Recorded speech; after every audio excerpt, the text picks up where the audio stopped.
Hi అండి. 'Life of Aditya' 39వ భాగం వినండి. వాసంతి, మాలతి ఇద్దరూ వాళ్ళ అత్తయ్య వాళ్ళ ఇంటికి వెళ్తుంటే దారిలో యాక్సిడెంట్ అయిన వ్యక్తి కనిపించాడు. అక్కడి నుండి కొనసాగింపు.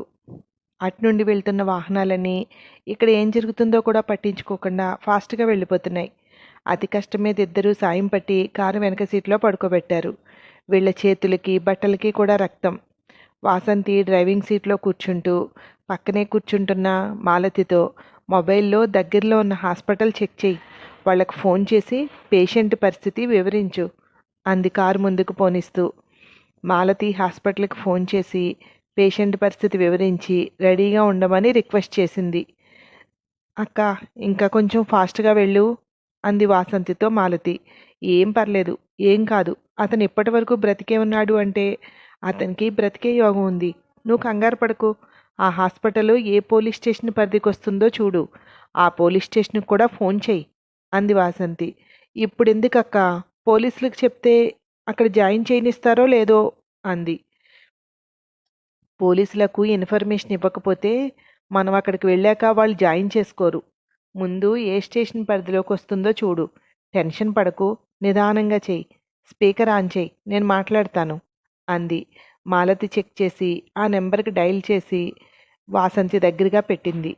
హలో సార్, నమస్తే. నేను లాయర్ వాసంతి. మేము వేరే ఊరికి వెళ్తుంటే మాకు దారిలో యాక్సిడెంట్ జరిగి రోడ్డు పక్కన పడి ఉన్న అబ్బాయి కనిపించాడు. ఆ అబ్బాయిని తీసుకుని మేము మరికల్ దగ్గరలో ఉన్న యశోద హాస్పిటల్కి వెళ్తున్నాం. హాస్పిటల్ మీ స్టేషన్ పరిధిలోకి వస్తుందని మీకు ఇన్ఫర్మేషన్ ఇచ్చాను. మేము అక్కడికి వచ్చి మీకు కంప్లైంట్ ఇచ్చేంత టైం లేదు సార్. అతను చాలా సీరియస్ కండిషన్లో ఉన్నాడు అంది వాసంతి. ఇప్పుడు మమ్మల్ని ఏం చెయ్యమంటారు? మీ దగ్గరికి వచ్చి కంప్లైంట్ తీసుకోవాలా? లాయర్ అంటున్నారు. ఎందుకు మీకు అవన్నీ? ఫోన్ చేసుంటే అంబులెన్స్ వచ్చి తీసుకువెళ్ళేది కదా అంటూ ఇంకా ఏదో చెప్తున్నాడు. ఫోన్ కట్ చేయి మాలతి, చెప్తాను అంది. మాలతి కాల్ కట్ చేసింది. నా మొబైల్లో లక్ష్మి అని ఉంటుంది చూడు, ఆ నెంబర్కి చేసి స్పీకర్ ఆన్ చేయి అంది వాసంతి. చెక్ చేసి ఆ నెంబర్కి డైల్ చేసి వాసంతి దగ్గరగా పెట్టింది. ఏంటి వాసు, నేను గుర్తొచ్చాను అంది అట్నుండి లక్ష్మి. లక్ష్మి అంటూ జరిగిందంతా వివరించింది. సరే, నేను పంపిస్తాను వాళ్ళని. అక్కడికి నువ్వు తీసుకువెళ్ళి జాయిన్ చెయ్యి అని కాల్ కట్ చేసింది లక్ష్మి. వెనక్కి తిరిగి చూసి స్పృహలో లేడు, అలాగే పడుకున్నాడు అనుకుంది వాసంతి. మాలతి కూడా వెనక్కి తిరిగి చూస్తూ బ్రతికేతే బావుండునక్క. లక్ష్మి ఎవరక్క అంది. డిఐజీ, తనే చూసుకుంటుందిలే. హాస్పిటల్కి నువ్వు చెప్పావు కదా, ఇక దేని గురించి మనం కంగారు పడక్కర్లేదు.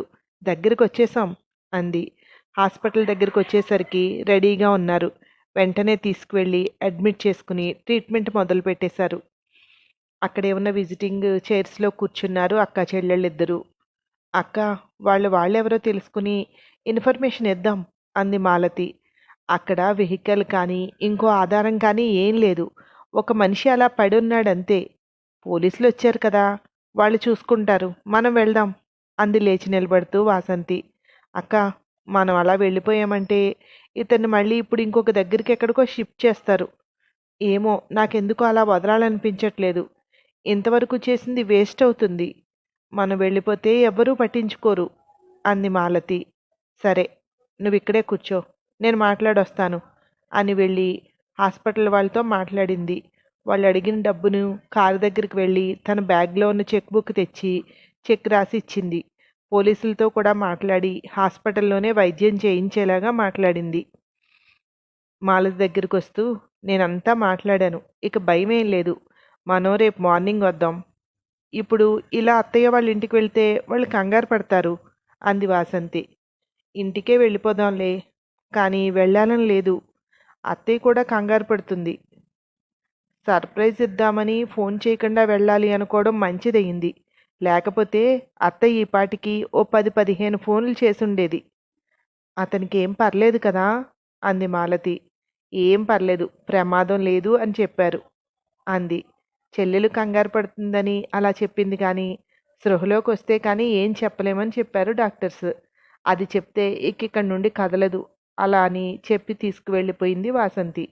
ఇంటికి వెళ్ళినా అతన్ని తలుస్తూనే ఉంది మాలతి, ఎలా ఉన్నాడో అంటూ. అక్క, ఒక పని చేస్తే మన ఆదిత్యని ఈరోజు అక్కడ ఉండమంటే అంది మాలతి. నువ్వు మరీ ఎక్కువ ఆలోచిస్తున్నావు మాలతి. ఈ పాటికి పోలీసులు అతని అడ్రస్ తెలుసుకుని ఉంటారు. వాళ్ళకు ఫోన్ చేస్తే వాళ్ళు వచ్చేస్తారు. లేదా ఈ పాటికి వచ్చి ఉంటారు. మరీ ఇంత సెన్సిటివ్గా ఉండకు, స్ట్రాంగ్గా ఉండాలి అంది వాసంతి.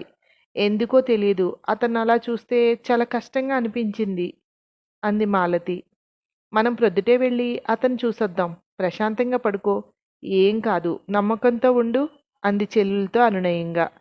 సరే అని తన రూంలోకి వెళ్ళిపోయింది మాలతి. అక్కడ షూటింగ్ దగ్గర చీకట్లు ముసురుకున్నాయి. అక్కడున్న లైట్ల కాంతిలో పగలే అనిపిస్తోంది. ఒక్కో సెట్టింగు చూస్తే నోరు వెళ్ళబెట్టి చూస్తున్నారు అందరూ. సినిమాల్లో చూస్తే రియల్గా ఇంట్లో ఉన్నామేమో అనిపిస్తుంది. ఇక్కడ చూస్తే అన్ని సెట్టింగ్స్. ఇల్లు, dance class, music class, school, అన్ని సెట్టింగ్సే. హాసిని కూడా తన పక్కన నటిస్తున్న అబ్బాయితో స్నేహంగానే ఉంటోంది. ఊరికే పక్కన కూర్చోవడం, డైలాగ్స్ చెప్పడం, దాంతో ఫ్రీగానే ఉంది. హాసినికి నెమ్మదిగా అర్థమవుతోంది. ఇంతమంది మధ్యలో కూర్చుని హగ్ చేసుకున్నా కూడా ఫీలింగ్స్ ఏమీ ఉండవు. సినిమాల్లో చూస్తే ఎంతో క్లోజ్గా ఉన్నారు అనిపిస్తుంది. కొన్ని గంటల్లోనే వాళ్ళందరితోటి పరిచయాలు అయిపోయాయి. ఆదిత్య ఇంటి దగ్గర కాలింగ్ బెల్ సౌండ్కి బయటకు వచ్చి చూసిన పూర్ణకి ఆదిత్య కనిపించాడు. డోర్ తీసింది. లోపలికొస్తూ, అమ్మా, నాకు ఆకలిగా ఉంది, అన్నం పెడతావా? ఉందా? లేదంటే వద్దు, కొంచెం మజ్జిగిచ్చేయి అన్నాడు. రారా, ఉంది, వడ్డించేస్తాను. నేనే అనుకున్నాను ఈవేళొస్తే బావుండును అని. నీకిష్టమైన కూర అంటూ వడ్డించింది. కూర్చుని తింటూ, డాడీ లేరా అన్నాడు. మామూలే, రోజు సాయంత్రం అయ్యాక వెళ్తున్నారు. అర్ధరాత్రి వస్తారు. లేదంటే మర్నాడు ప్రొద్దుటొస్తున్నారు. తాగుడు మరీ ఎక్కువైందిరా. ఆయన్ని దారిలోకి తెచ్చే మార్గం కనిపించట్లేదు నాకు అంది. మరి నువ్వు ఇక్కడ ఒక్కదానివే ఉంటున్నావా? నాకు చెప్పాల్సింది కదా అన్నాడు. ఎందుకులే, ఇక్కడుంటే నీకు అన్నీ కష్టాలే. అక్కడ హ్యాపీగా ఉన్నావు కదా. నువ్వు అనుకున్నది సాధించడం కోసం ఏదో ప్రయత్నాలు చేస్తున్నావు. మీ డాడీ ఉంటే ఏదో ఒకటి చెప్తూ ఉంటారు. అది నువ్వు వినవు. ఆయన చెప్పడం మానరు. నువ్వు హీరోగా ఒక మూవీ చేసి అప్పుడు ఇంటికి రా. నీ మాట చచ్చినట్టు వింటారు అంది. భోజనం చేసొచ్చి హాల్లో కూర్చున్నాడు. మాధవ్ ఫోన్ చేశాడు ఇంతలో. తమ్ముడు, ఎక్కడున్నావు? ఇంటికి రావట్లేదా అన్నాడు. లేదు, అది రాజేశ్వరి గారు వాళ్ళిద్దరినీ నాకు అప్పచెప్పారు కదా. అలా చెప్పినా నేను ఇంటికి వచ్చి పట్టించుకోకుండా పడుకున్నాను అంటే ఆవిడకి నా మీద నమ్మకం పోతుంది.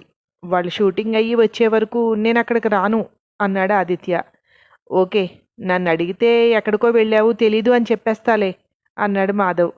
సరే, అదే చెయ్యి అని కాల్ కట్ చేశాడు ఆదిత్య. ఏమైందిరా, నీ షూటింగ్ స్టార్ట్ అయిందా అంది పూర్ణ వచ్చి ఎదురుగా కూర్చుంటూ. ఇంకా లేదమ్మా, ఒక 10 డేస్లో మొదలవుతుంది అన్నాడు. ఆ డైరెక్టర్ కూతురు నీ కథ అడిగింది, తీస్తోందా అంది. తీస్తుందమ్మా, షూటింగ్ అవుతోంది అన్నాడు. ఆ పిల్ల అంత చిన్న పిల్ల అనుకోలేదు. కొంచెం ఎదిగిన అమ్మాయి ఏమో, నిన్ను ప్రేమించి పెళ్లి చేసుకుంటే వాడికి బుద్ధి వస్తుంది అనుకున్నాను అంది. ప్రతిదీ ఎక్కువగా ఊహిస్తావు. నా మూవీ కూడా అవుతుంది, ఏం పర్లేదు, నువ్వు చూస్తావు కదా. మూవీ రిలీజ్ అవుతుంది, సక్సెస్ అవుతుంది కూడా అన్నాడు. అలా అవ్వాలని నేను దేవుణ్ణి కోరుకుంటున్నానురా. నీ రూమ్ శుభ్రంగానే ఉంది, వెళ్ళి పడుకో. నేను హీరో అయ్యాక వచ్చి ఇక్కడ ఉండమన్నానని ఇప్పుడు వెళ్ళిపోయావు కనుక నీకు అక్కడ ఏదో ఇబ్బంది ఉన్నట్టుంది. అది అయ్యే వరకు ఇక్కడే ఉండు.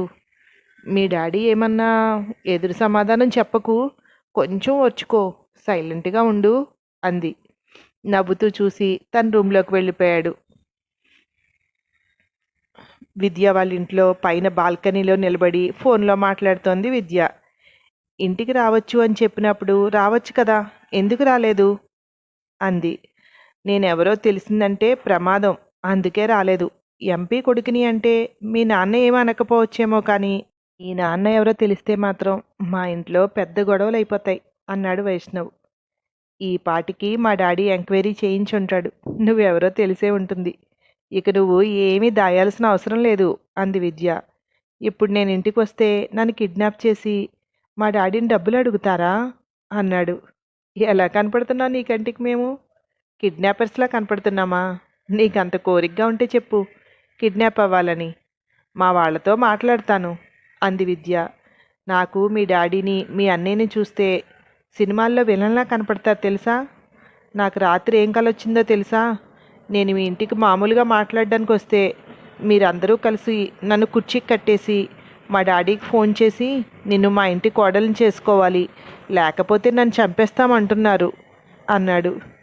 అదే నిజమయ్యి నిన్ను చేసుకోవటానికి మా డాడీ ఒప్పుకుంటే బాగుండును నవ్వుతోంది విద్య. నీకు నవ్వులాటగా ఉందా. మీ వాళ్ళు అలా చేస్తే నువ్వు నన్ను విడిపించడానికి సాయం చేయాలి అన్నాడు.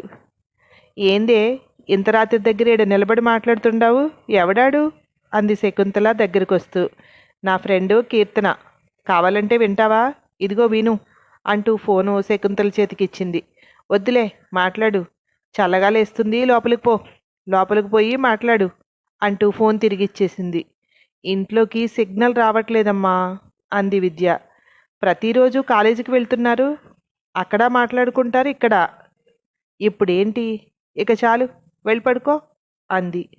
సరే కీర్తన, రేపు కాలేజీలో కలుద్దాం అని కాల్ కట్ చేసి కిందకి దిగి వెళ్ళిపోయింది.